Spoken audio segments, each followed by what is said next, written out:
Mah dan asam lambung kok beda? Jangan kemana-mana, simak video selanjutnya.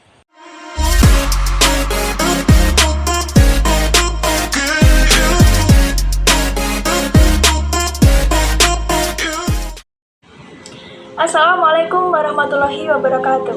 Halo teman-teman semuanya, di sini saya Sulfinita Amerinda, mahasiswa dari Stika Spatira Husada Blitar.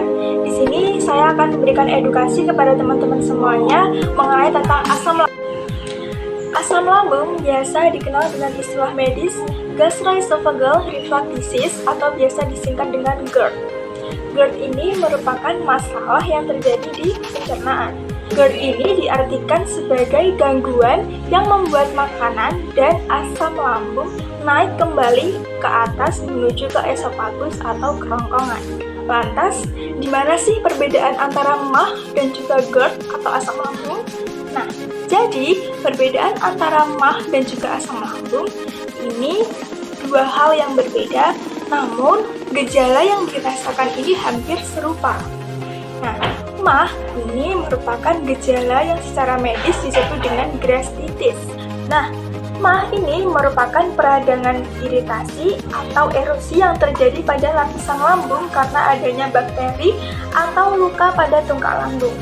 Sedangkan GERD ini terjadi karena asam lambung dengan derajat keasaman yang tinggi sehingga naik ke saluran esofagus atau kerongkongan. Pada proses pencernaan yang normal, katup pada kerongkongan bagian bawah atau yang biasa dikenal dengan istilah medis lower esophageal sphincter atau LES. Katup ini akan membuka ketika ada makanan yang masuk ke dalam lambung dan akan menutup kembali agar makanan yang sudah berada di dalam lambung ini tidak kembali lagi ke dalam esofagus. Dan sedangkan pada proses pencernaan yang mengalami gangguan atau mengalami asam lambung tadi, katup LES tadi yang seharusnya menutup otomatis ini tidak bisa menutup kembali karena terjadi kelemahan LES dan kesulitan untuk menutup kembali. Maka yang terjadi yakni makanan akan kembali lagi naik ke esofagus atau kerongkongan yang berakibat nyeri pada ulu hati, panas pada kerongkongan, dan juga pahit keasaman pada mulut. Nah, selanjutnya, beberapa faktor pemicu asam lambung itu ada 3. Yang pertama dari pola makan, yang kedua dari merokok, dan yang ketiga dari pikiran atau stres. Yang pertama adalah pola makan. Pola makan ini terdapat beberapa makanan yang harus dihindari untuk memicu terjadinya asam lambung naik. Nah, makanan-makanan tersebut yakni makanan-makanan yang terlalu pedas, makanan yang asam, berlemak, gorengan, minuman alkohol, serta minuman berkafein seperti teh dan kopi. Hal ini menyebabkan LES tadi menjadi gendut dan menyebabkan asam lambung tadi naik sampai ke kerongkongan. Yang kedua adalah merokok. Rokok ini di dalamnya ada kandungan nikotin yang dapat memicu naiknya asam lambung menuju ke esofagus. Ini karena adanya kekenduran di dalam LES atau kesulitan LES untuk menutup kembali katupnya. Dan yang ketiga adalah stres. Stres ini kenapa? Karena 50% atau ketiga faktor yang paling besar yang memicu terjadinya asam lambung ini yaitu stres. Selanjutnya, apa saja sih tanda-tanda orang yang terkena asam lambung atau mengalami gejala asam lambung?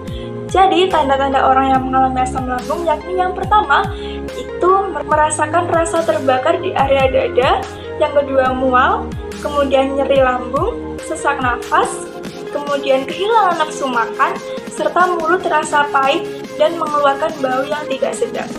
Selanjutnya, cara untuk mencegah terjadinya asam lambung yakni yang pertama, mengontrol stres, yang kedua menghindari merokok, yang ketiga meningkatkan aktivitas fisik seperti olahraga, yang keempat mengurangi makanan berlemak, asam, pedas, beralkohol, dan berkafein, yang kelima buatlah pola makan atau jam makan yang teratur, yang keenam hindari ngemil dan makan malam hari sebelum tidur minimal 2-3 jam, yang ketujuh hindari kebiasaan berbaring setelah makan karena dapat memicu kembalinya makanan ke esofagus atau kerongkongan. Yang terakhir, hindari berpakaian yang ketat karena dapat menekan katup kerongkongan bagian bawah. Jadi, GERD adalah penyakit yang bisa dikontrol dengan obat-obatan sendiri dan tidak mengancam jiwa. Namun, GERD jangka panjang bisa menyebabkan kondisi kesehatan yang serius bila obat tidak membantu penggunaan jangka panjang. Maka dalam hal ini, beberapa kasus tindakan bisa direkomendasikan dengan pembedahan. Maka dari itu, ayo jadi generasi yang sehat dengan pola hidup yang sehat. Baik, itu tadi merupakan video edukasi kesehatan dari saya. Semoga bermanfaat. See you next time. Wassalamualaikum warahmatullahi wabarakatuh.